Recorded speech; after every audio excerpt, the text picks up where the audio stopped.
Sí, Juan, te ¿Me escuchamos. escuchas? Ok, muchísimas gracias. Voy a encender un momento la cámara para darles las buenas tardes a todos. Muchísimas gracias.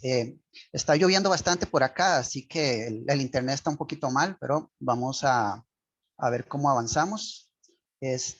Bueno, como dijo el compañero José, yo estoy trabajando en diversas áreas de investigación y en diversas áreas de conservación.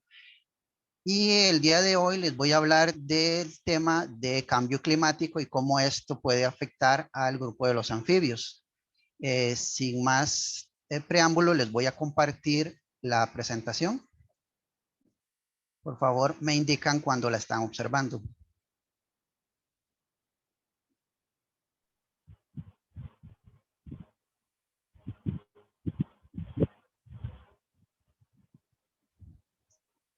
Listo, ¿la están observando? Nada más se ve, bueno, sí, ya ahora sí.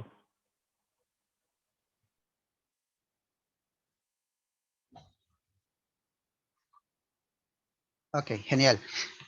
Eh, ahora sí se ve en pantalla completa. Sí, ahora sí se ve.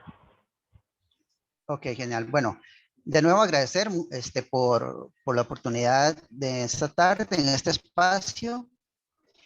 Y como les decía, bueno, yo principalmente trabajo en ciertas áreas de conservación, especialmente con especies amenazadas, específicamente en anfibios. Y durante varios años he trabajado con algunas especies que están en alto riesgo de desaparición. El propósito de esta pequeña charla es que hablemos un poquito de cómo el cambio climático, que es una de las amenazas, puede afectar a este grupo de vertebrados. Cualquier duda, creo que por ahí estaba mi correo electrónico también, por si tienen alguna consulta, alguna otra cosa que quieran saber, por ahí les queda el contacto para eventualmente que me puedan escribir, ¿verdad? Entonces, lo que queremos hacer es conocer algunas repercusiones, ¿verdad? Que causa el cambio climático. El cambio climático tiene muchas aristas, muchas facetas, ¿verdad? Y algunas de ellas pueden estar afectando ecosistemas tropicales. Vamos a empezar hablando un poquito de los anfibios y como se observa en la gráfica, eh, los anfibios son uno de los grupos que tiene mayor porcentaje de amenaza en el mundo.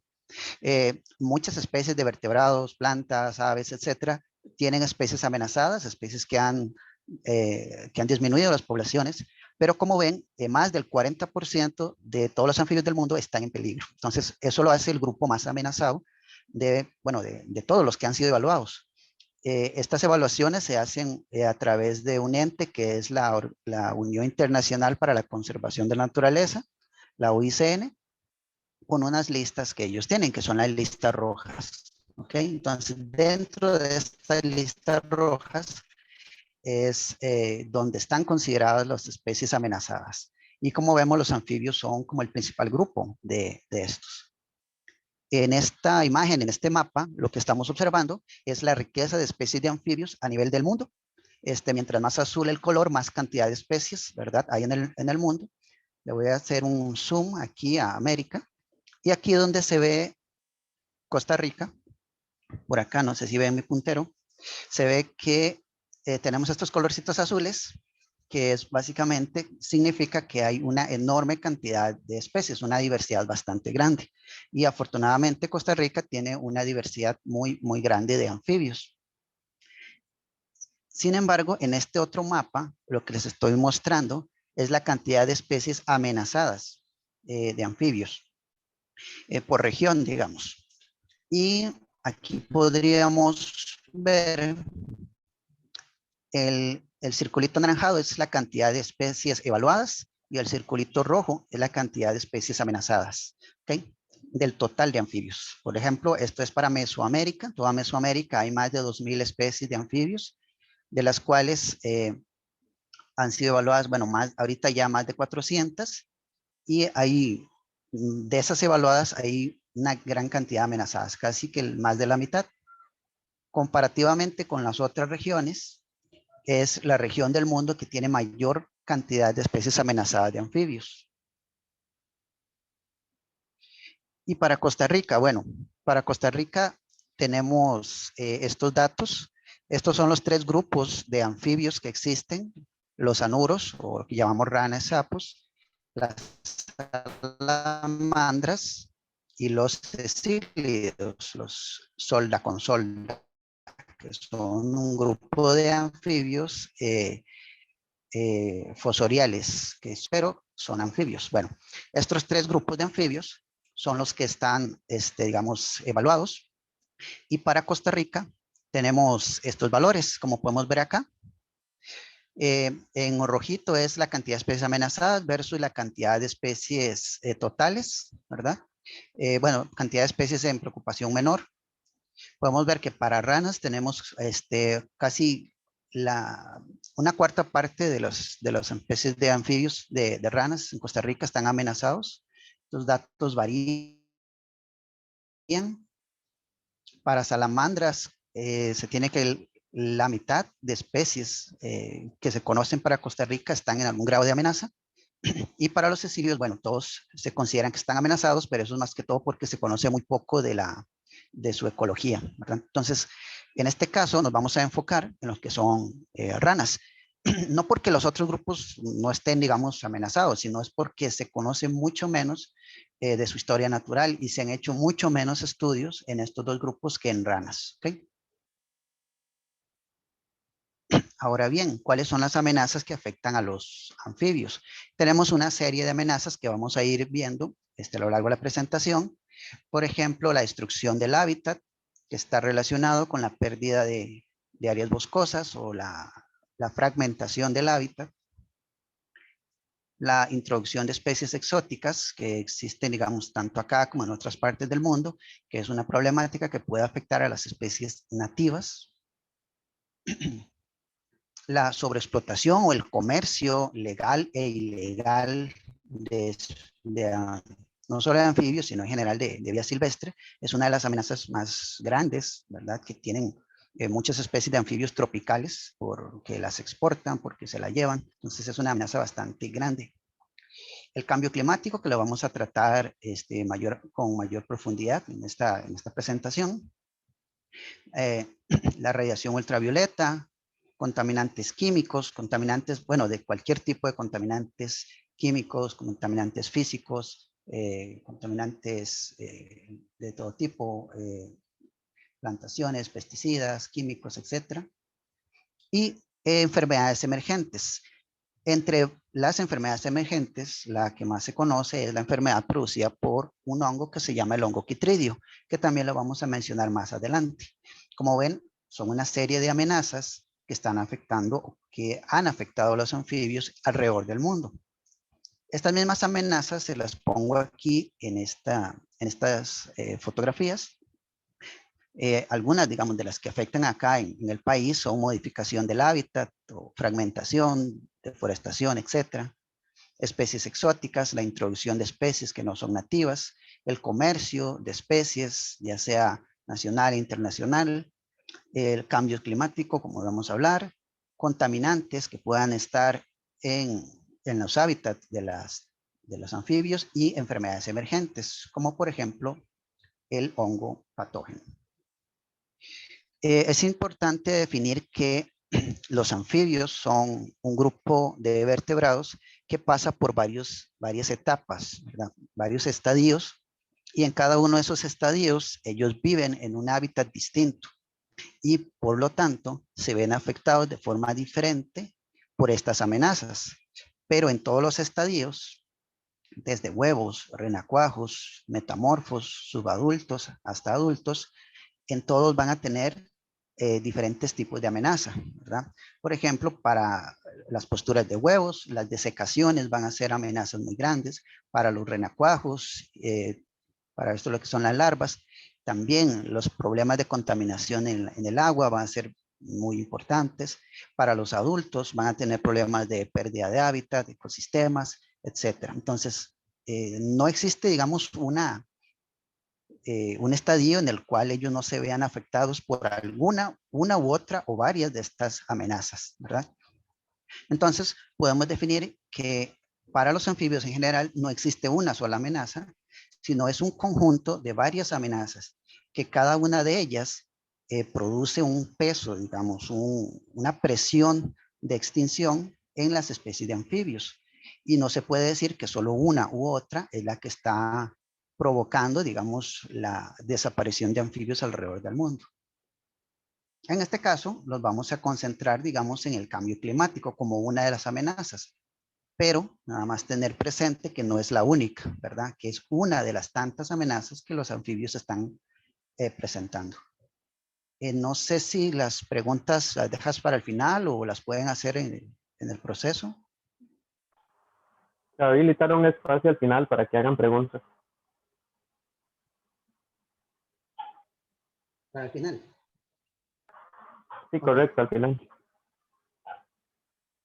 Ok. Entonces, centrándonos un poquito en el cambio climático, es un aspecto bastante global, ¿verdad? Es un factor que no podemos decir claramente una afectación directa, sino que es una serie de afectaciones a nivel global.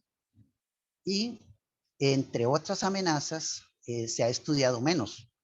No porque no sea importante, sino porque es difícil, ¿verdad? Es difícil de evaluar, es difícil de medir cómo este factor puede afectar a un grupo. Por ejemplo, en esta imagen les estoy presentando arriba un estudio realizado en el 2016, en el cual evaluaba algunas amenazas para los anfibios, y en la gráfica de arriba se ve la cantidad de estudios científicos que se han hecho de las posibles amenazas. Y como podemos ver, lo que más se ha estudiado del 2000, digamos, para acá, han sido las enfermedades emergentes, principalmente el hongo. En cambio, el cambio climático, si bien ha tenido muchos estudios asociados, no han sido tantos como otras amenazas. Y por tanto, no se entiende claramente todas las muchas repercusiones. En el gráfico de abajo, lo que estamos viendo es la cantidad de especies amenazadas de anfibios, dependiendo de qué amenaza, digamos, fue la que les estaba influyendo. Pero nada más tomar en cuenta que estos datos se basan en los estudios que se han realizado, ¿verdad? Y podemos ver que, digamos, en cambio climático o calentamiento global han sido pocos estudios y también hay digamos, poca cantidad de proporción, digamos, de especies amenazadas, pero no porque sean pocas, sino porque los estudios han sido pocos. No sé si me entienden esa parte. Pero ok, de las pocas especies o los pocos estudios que sí se han realizado, casi que la mayoría de las especies están dentro de un grado de amenaza. ¿Ok? Entonces, tomando en cuenta eso, podemos decir que el cambio climático en términos generales, muy generales, no está claro en qué medida, o sea, cuánto esta amenaza puede afectar a los anfibios. O sea, qué tan a largo plazo puede estar afectando. Sin embargo, sí existen algunos estudios más específicos de factores dentro del cambio climático, los cuales pueden afectarlos. Y vamos a hablar un poquito de ellos. Hablando en términos generales, es posible que estos factores, la disminución de las lluvias, el aumento de los años secos, la menor formación de nubes, aumento de temperatura y aumento de la radiación, todos estos factores, que vamos a verlos más adelante, en conjunto o por separado, pueden estar relacionados con cambios drásticos en el clima de la Tierra. ¿Ok? Todo eso en conjunto puede afectar mucho a aquellas especies que dependen de patrones regulares de lluvias y temperatura para vivir y reproducirse. ¿Qué decimos con eso? Que son especies que dependen de patrones regulares de lluvias y temperatura. Bueno, los anfibios es uno de esos grupos que dependen de regímenes climáticos muy estables, que no hayan tantas variaciones entre una estación y otra o entre un año y otro. Los anfibios, ya entrando un poquito más en ecología,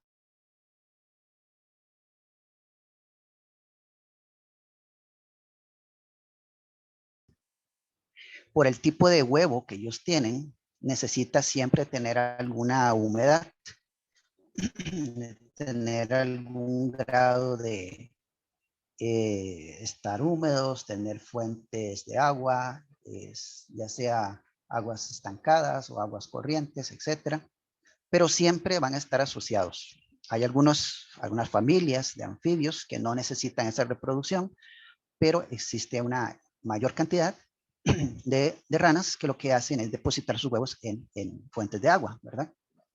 Entonces, como ven, ellos dependen mucho de que estas fuentes de agua sean constantes, que no tengan tantas fluctuaciones. Entonces, hay especies de anfibios que, bueno, que ponen cantidades enormes de huevos para procurarse una mayor sobrevivencia. Hay otros que ponen una cantidad menor, otros tienen otras estrategias que aumentan la humedad, digamos, de los huevos para evitar la desecación, etcétera. Entonces, los anfibios es uno de estos grupos de los que hablamos, que requieren patrones estables o regímenes no tan fluctuantes de temperatura y de lluvia.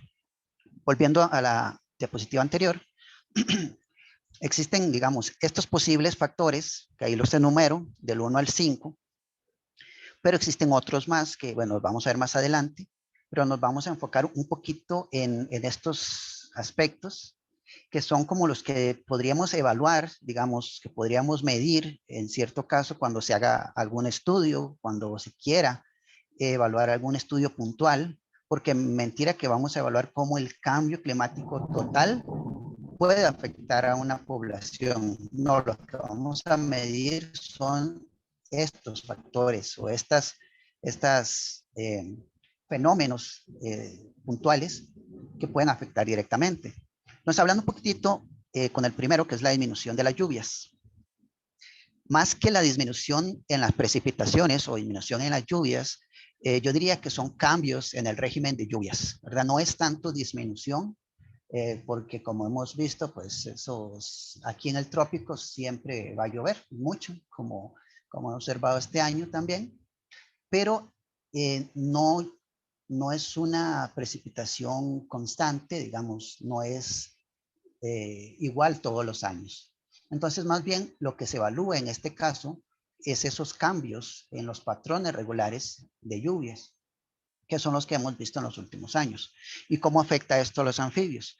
Bueno, en la imagen podemos ver algunas lagunas pequeñas que están al borde de sitios montañosos. Okay. Estas lagunas, como ven, no tienen ingreso de agua, o sea, no tienen ingreso de un río, un riachuelo o una alimentación de agua, sino que ellos dependen totalmente de las precipitaciones, de la lluvia. Entonces, el llenado y la desecación de estas lagunas dependen exclusivamente o específicamente de las lluvias, del periodo lluvioso, en este caso, para el trópico, ¿verdad? Entonces, tomando en cuenta esto, estos factores pueden afectar mucho a las poblaciones de anfibios que viven acá, ¿verdad? Pero ustedes dirían, bueno, estas son lagunas bastante grandes, o sea, es posible que si bien se resequen, algunos anfibios todavía puedan sobrevivir porque no se van a resecar del todo. Pues sí, pero resulta que hay algunas especies que no se reproducen en pozas tan grandes, sino que se han especializado en reproducirse en pozas temporales de tamaños más pequeños. Les voy a hablar nada más de un caso que es uno de los que yo he estado analizando, estudiando en los últimos años, que se reproduce en pozas pequeñas. No sé si lo ven acá. Son pozas de menos de 2 metros de diámetro, 1 o 2 metros de diámetro, por menos de 40, 30 centímetros de profundidad, que son positas pequeñas. Y algunas especies solamente se reproducen ahí. Entonces, con esta especie que se llama el sapo de Holdridge, que lo he trabajado en algunos años, hicimos una evaluación del uso de las pozas temporales, de estas pozas para su reproducción. Básicamente lo que hicimos fue poner unas cámaras trampa en estas pozas para evaluar cómo es el uso de estas pozas para reproducción, y de una vez evaluamos ciertos factores. Uno de los factores que se observan ahí es el cambio en el volumen de agua. Vamos a ver la siguiente presentación, que es si no se pega mucho por el internet. Ok, en este video, espero que sí lo estén viendo, estamos viendo, digamos, una imagen de cómo la profundidad o el volumen de agua puede cambiar en estas pequeñas pozas. Y podemos ver que de un día a otro, si bien el agua puede estar, la poza puede tener bastante volumen de agua, rápidamente ese volumen se deseca. ¿Okay? Entonces, en la imagen, bueno, en el video que estoy presentando, se observa cómo de un día a otro se puede resecar totalmente la poza y al día siguiente puede aumentar el volumen de agua. Como podemos ver ahí, es muy fluctuante en estas pequeñas pozas. Entonces le da chance a reproducirse, pero si las precipitaciones no son constantes, muy rápidamente se va a desecar. Entonces la reproducción que pueda haber en estas pozas va a depender mucho de que esas lluvias, no importa si son fuertes, lo que tienen que ser sean constantes durante varios días para mantener, digamos, este volumen de agua y así lograr que, digamos, que se reproduzcan los huevos, sí, los huevos. En este caso, esta imagen, espero que sí la estén viendo, representa una foto de una postura de huevos de ese sapito que les mostré, la cual se resecó por un periodo un poquito largo, un poquito extenso de días secos. Ellos hicieron la postura y simplemente la postura de ese año no funcionó porque todos los huevos se secaron. Eso fue, digamos, un periodo un poco seco y se perdió, digamos, toda la camada de ese año. Y como podemos ver, bueno, los huevos tienen una gelatina, digamos, una masa que los protege de la desecación, pero no es suficiente. Digamos, los puede proteger un día o 2 días, pero no es suficiente, ¿verdad? Para para protegerlos de varios días. Entonces, como podemos ver, en esta especie al menos, el régimen constante de precipitación es muy importante para la reproducción. Pero ustedes dirán, bueno, eso es porque son pocitas pequeñas, pero también hay pozas, digamos, o lagunas de tamaños considerables que uno pensaría que pueden soportar, que pueden. Hay una poza un poco más grande en zonas altas, en la cual vive o habita esta especie de rana, que es la rana leopardo, y esta es la masa de huevos, ¿verdad? Esta es la postura de huevos. Ellos la ponen igual en la vegetación flotante. Sin embargo, cuando hay periodos muy largos, muy extensos de sequía o sin lluvias, entonces esto puede disminuir y eventualmente sí puede disminuir tanto hasta resecarse totalmente. Aunque son lagunas grandes, esta digamos es otra. Estas son lagunas temporales porque principalmente durante la época seca están sin agua y en la época lluviosa se llenan de agua. Pero durante las épocas que uno esperaría lluviosas, probablemente pueden pasar estos eventos de disminución de lluvias y también pueden darse desecaciones, ¿ok? En este caso también, digamos, a pesar de que uno crea que el ambiente es bastante estable, ¿verdad? La infiltración, la desecación, la evaporación y obviamente la disminución de las lluvias puede producir que se pierdan también, digamos, las posturas de huevos. Entonces, eso es una de las primeras factores que el cambio climático puede afectar a nivel regional.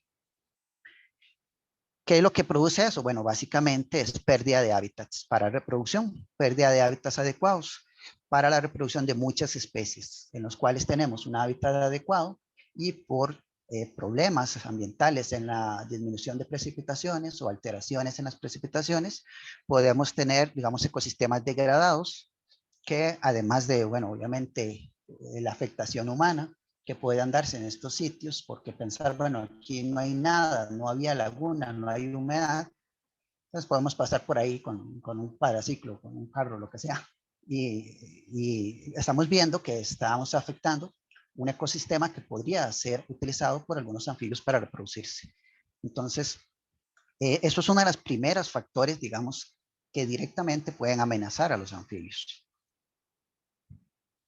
Un segundo factor es el aumento de los años secos. Y aquí ya vamos con eso. Bueno, se han hecho algunos estudios en anfibios o en la desafectación de los anfibios con el fenómeno del niño, el ENOS.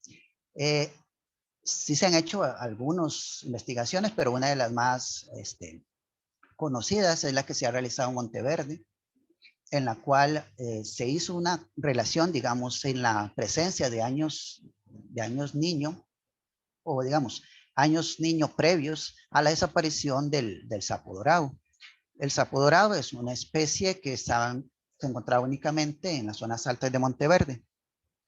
Y en 1987-88, que fueron los años de su decline, previos a esos años, se determinaron algunos años niño bastante fuertes. Entonces, bueno, todos estos son hipótesis, ¿verdad? No están totalmente comprobadas, pero son diversas hipótesis que nos pueden como orientar, ¿verdad? De lo que ha pasado.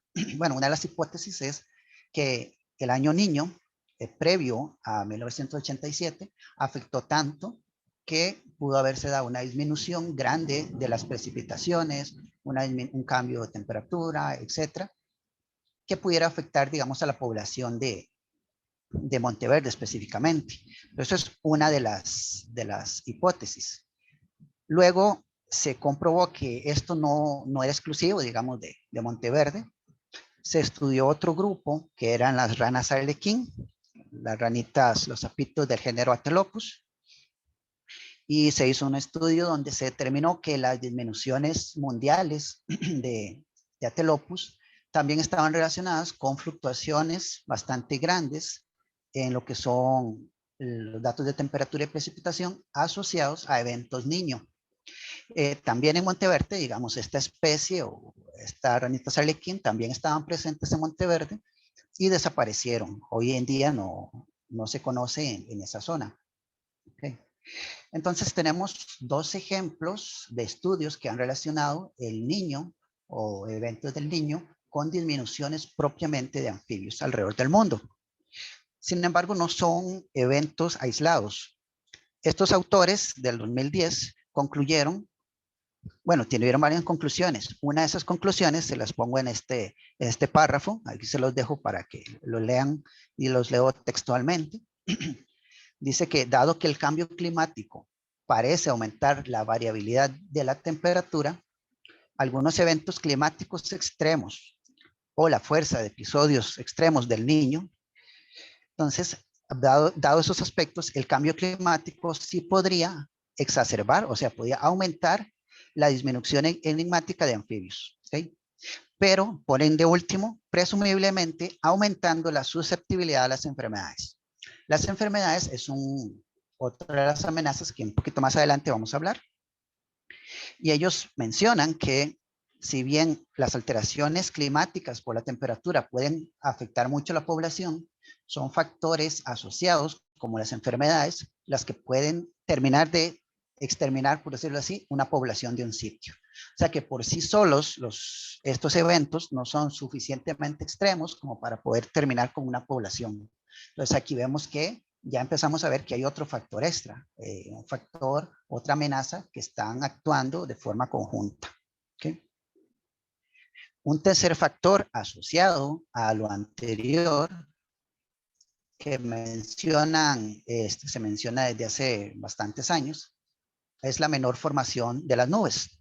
Todos estos cambios climáticos, todos estos factores, calentamiento, producen alteraciones en la atmósfera. Y una de ellas que se hipotetiza es que las nubes en algunos sitios están cada vez más altas. Entonces, en este gráfico se observa como algunas zonas montañosas tenían antes una cantidad de nubosidad bastante baja y hoy día esas mismas nubosidades, esas mismas nubes están pasando, digamos, más alto, en zonas más altas. Eso afecta evidentemente la humedad de los bosques, la humedad de los sitios naturales, y puede afectar más bien a otras especies, no tanto que se reproduzcan en pozas, sino otras que necesiten humedad, digamos, que necesiten humedad para reproducirse. Por ejemplo, algunas especies que no tienen renacuajos, que ponen los huevos, que tienen desarrollo directo, digamos, de los huevos sale directamente el adulto ya formado, incluidas las salamandras. Bueno, obviamente esto también, una menor cantidad de nubosidad va a afectar la precipitación. Entonces, esto es una de las posibles amenazas directas que pueden afectar a algunas especies de anfibios. Sin embargo, desde que se realizó este estudio, en el 80 y, bueno, entre el 90 y el 1995, no se han vuelto, digamos, como a profundizar esta hipótesis. Entonces, esa queda ahí como una que podría ser. Otra amenaza es el aumento de la temperatura.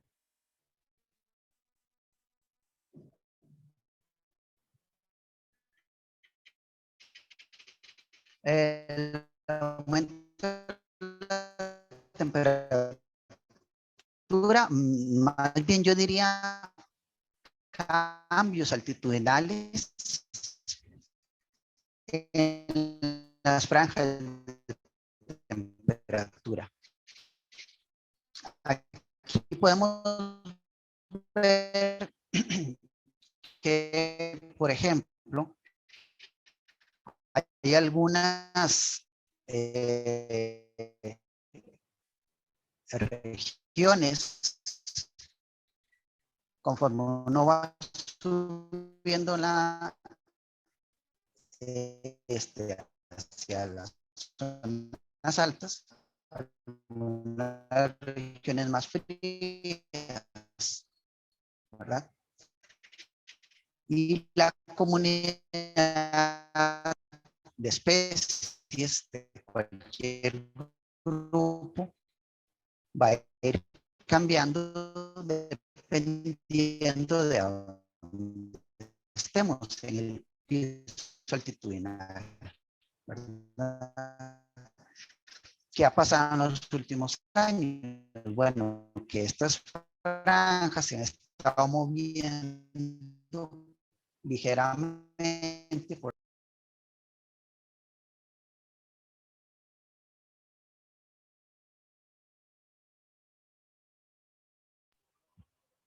Y parece que tenemos problemas con Juan. Se le está yendo el internet. Vamos a esperar un toquecito para ver si se vuelve a conectar nuevamente.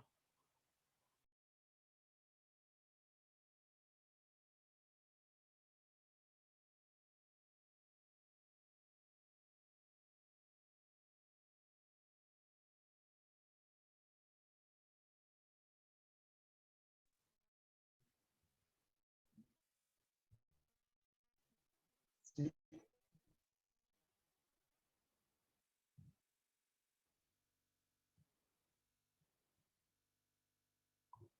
Vamos a ver.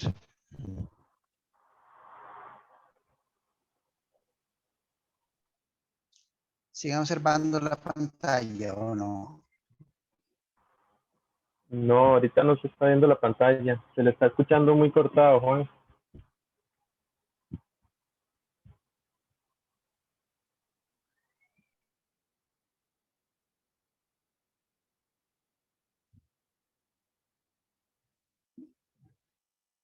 Vamos a ver. A ver, es que me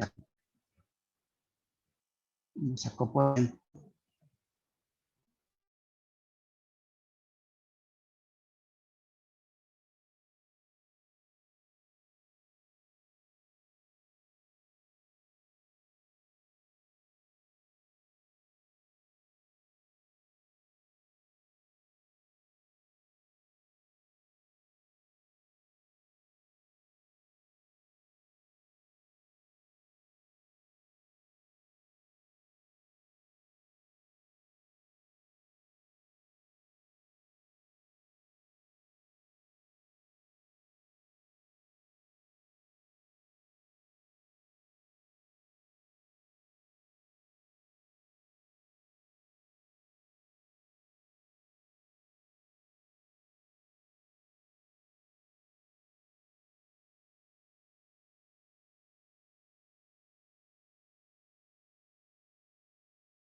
Y tenemos algunos problemas de conexión con el compañero Juan. Vamos a esperar un momento más para ver si se puede conectar.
José. Sí, Juan. Sí, ya regresé. Sí. Ok, perfecto. Listo, voy a seguir compartiendo. Nada más me avisas cuando se observa.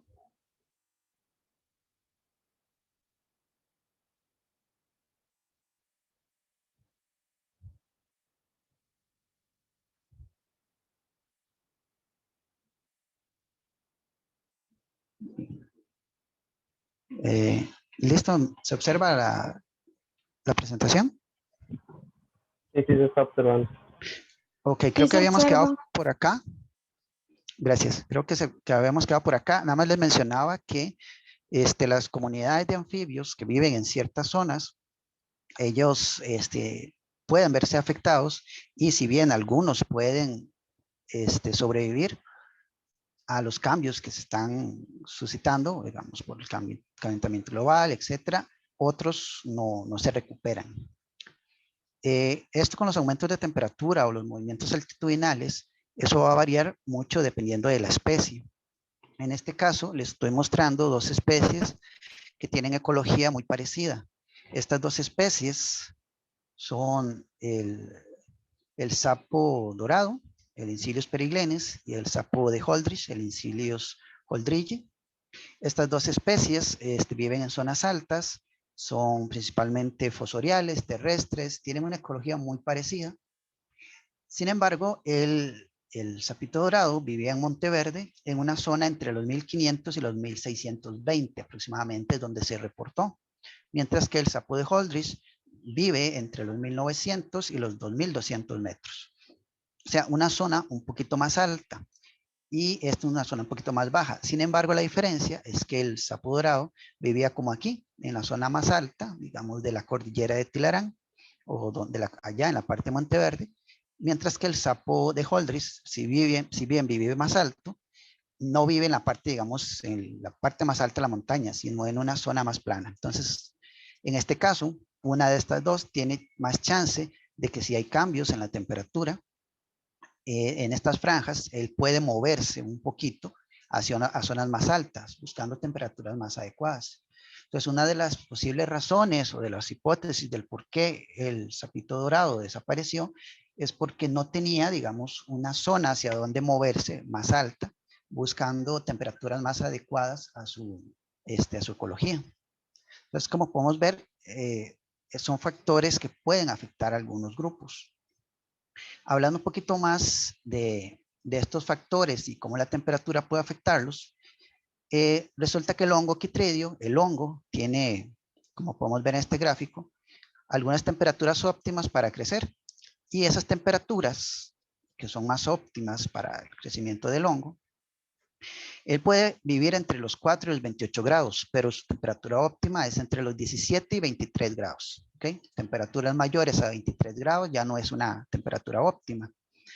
Y para Costa Rica, esas temperaturas óptimas, digamos, están dentro de un rango altitudinal entre los 1000 y los 2000 metros, por decirlo así. Entonces, en esta zona, que es la que les demarco aquí, es la zona, digamos, donde está el hábitat óptimo para el hongo. Y justamente son zonas en donde la desaparición de anfibios ha sido mayor, que son entre los 1000 y los 2000 metros. Siempre en los alrededores de la montaña, no en la parte más alta, sino en partes intermedias, ¿ok? Entonces, eso también depende un poco de cómo va a ser afectado el animal. Nada más aquí les muestro el hongo, que es un hongo acuático. Vamos a ver si lo ven ahí.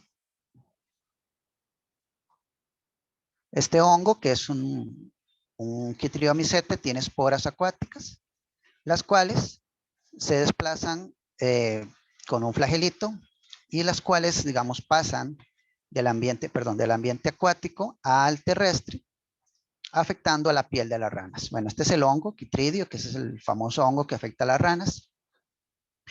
Y lo podemos encontrar básicamente en todo el país. Esta es una infografía de cómo afecta más que rápidamente el hongo. De animales infectados salen esporas, las cuales se pueden alojar en otros animales, en las partes superiores de la piel. Y de las esporas se forma un esporangio, los cuales crecen y vuelven a producir esporas. ¿Está? Hay algunos signos de este hongo que produce en la rana, principalmente les afecta la piel y les afecta, digamos, el transporte de nutrientes. Algo importante que les pongo acá es que este hongo afecta más a ranas con bajas defensas inmunológicas, ¿verdad? Que sufren estrés o individuos juveniles. Tomando en cuenta este aspecto, podemos decir que estos factores ambientales que puedan producir cambios en el clima, la temperatura, pueden afectar directamente a la rana o pueden afectar mejorando el hábitat del hongo o perjudicando el hábitat de la rana.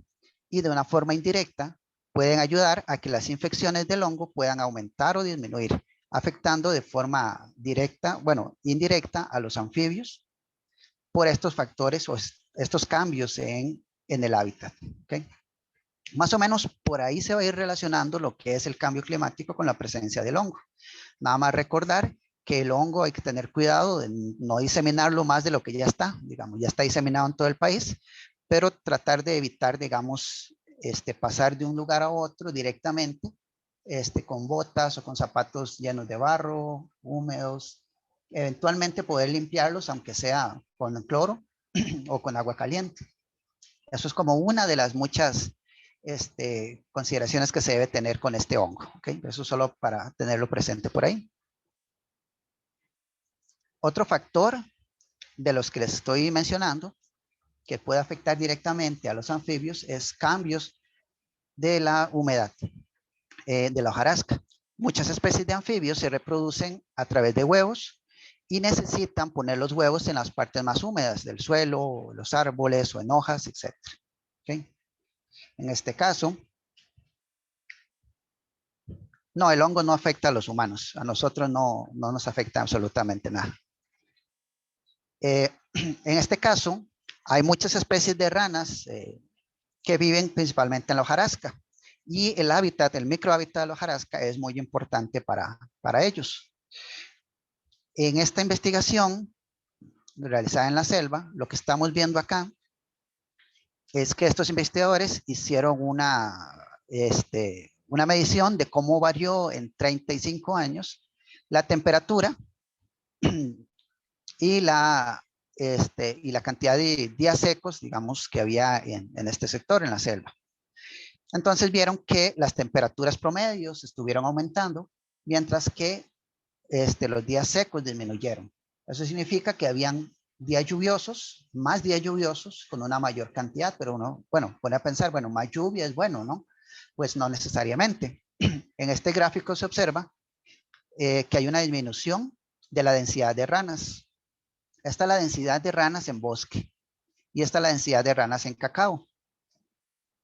Y ellos determinaron que estas disminuciones de abundancia de ranas en el bosque se debía a que aumentaba la temperatura y había más agua, o sea, había más lluvia. Una mayor cantidad de lluvia y una mayor cantidad de temperatura hace que la hojarasca se descomponga más rápidamente. Entonces, ellos mencionaban que las disminuciones de las ranas se pueden reducir o estaban impulsadas por el clima debido a la cantidad de hojas que había, la cantidad de hojarasca que había. O sea, la reducción en la hojarasca estaba relacionada con la descomposición de la hojarasca, basado en todos estos años que aumentó la temperatura y aumentó la lluvia, digamos, o los días lluviosos, ¿verdad? Entonces, eso es uno de los estudios que han hecho, bueno, acá en el país. Otro de los estudios que han realizado en el país se realizó en Las Cruces. En este, más bien lo relacionaron con un año niña, o sea que los años niñas son años muy lluviosos, más bien mucho más lluviosos. Entonces, ellos simplemente demostraron que, por ejemplo, el 2010 al 2011 fueron años muy lluviosos, entonces la temperatura, la precipitación aumentó y relacionaron la disminución de densidad, digamos, o diversidad y abundancia de ranas en la hojarasca para esos años, justamente. Estos gráficos básicamente es una disminución en la cantidad de ranas para los años 2011 y 2012. Ellos, bueno, es nada más un ejemplo de una en específico, esta especie de rana que disminuyó mucho durante un evento niña.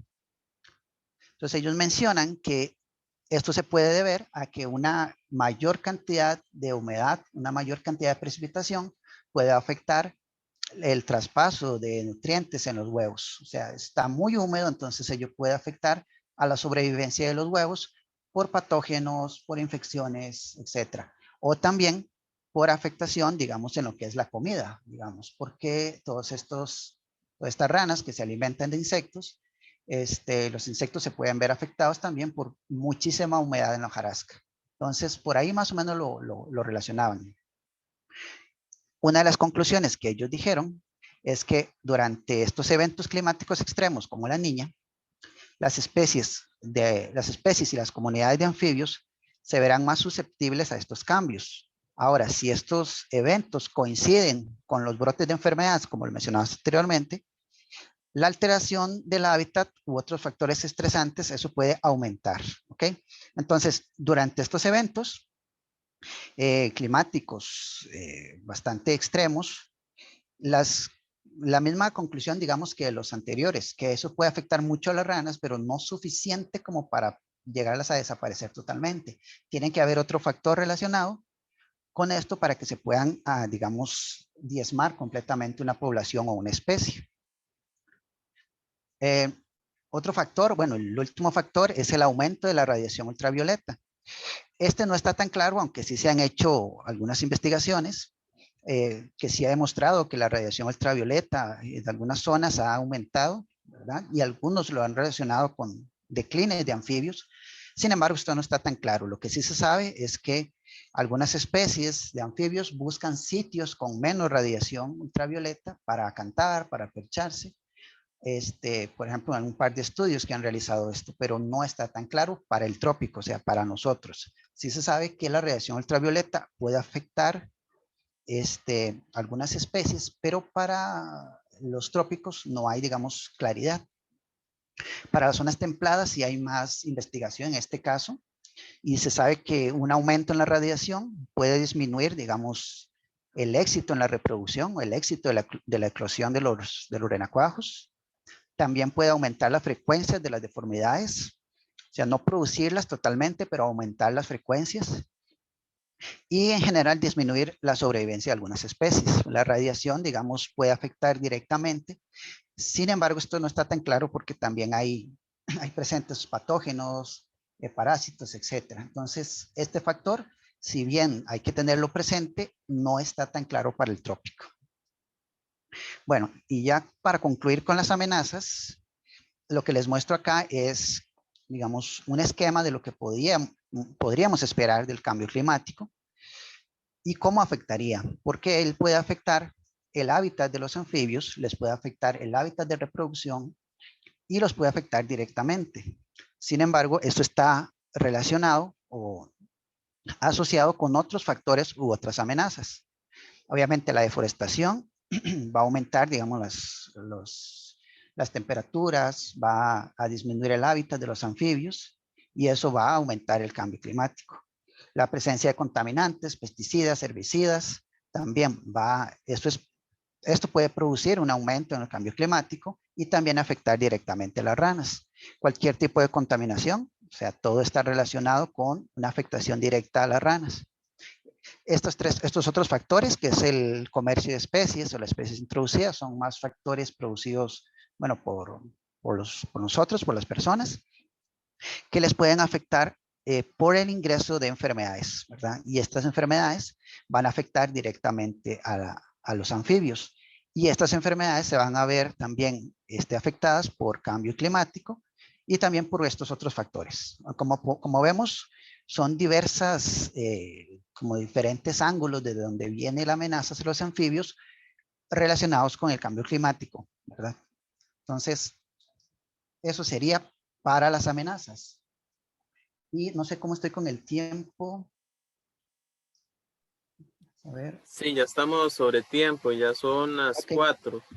No sé si damos un espacio pequeñito para ver si tienen alguna duda o consulta con respecto al tema que expuso Juan Abarca.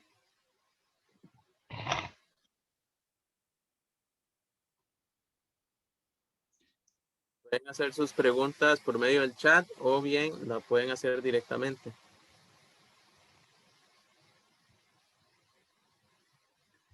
Sí, si no, para concluir entonces con esta diapositiva con las acciones de conservación.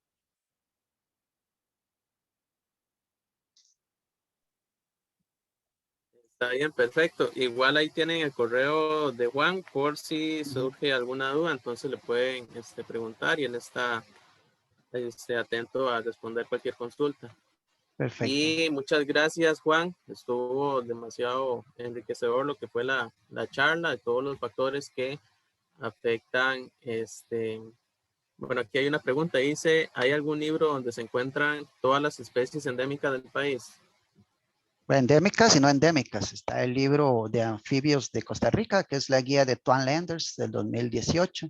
Ese se consigue en, bueno, cualquier librería, bueno, Outbooks también las tiene. Pero sí, es un libro general de especies de Costa Rica, pero ahí nada más ve cuáles son endémicas y cuáles no son endémicas, ¿verdad?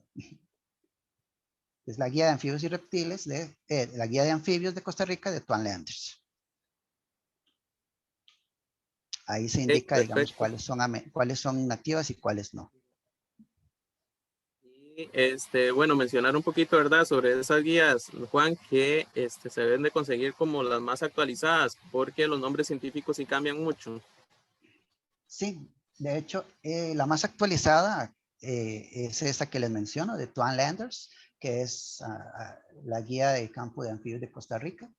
Esa es hace unos cuantos años y es mayor la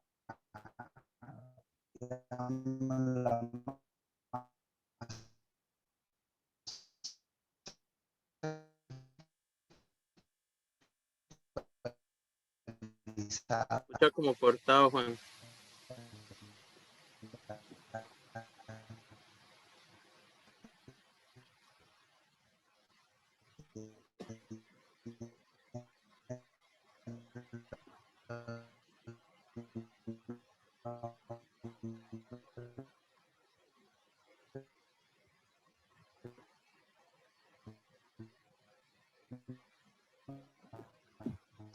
Ok, bueno, Juan, se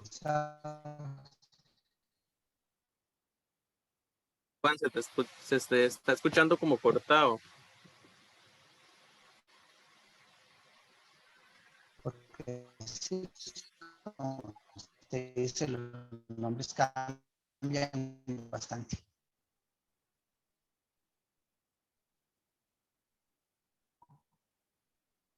Entonces, bueno, damos por finalizada la charla. Decir nuevamente gracias a Juan por todo lo que nos explicó, los factores. Igualmente, gracias a todos los participantes que estuvieron en esta charla. Nuevamente les voy a estar colocando ahí lo que es, ya sé, problemas con el internet de Juan. Les voy a estar colocando ahí lo que es en el chat, el formulario de asistencia para que lo puedan llenar y confirmar su asistencia.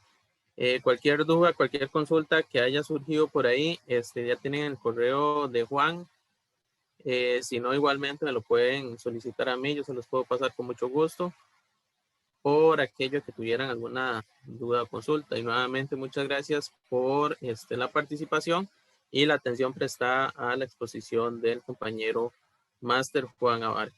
Estaríamos finalizando la misma entonces.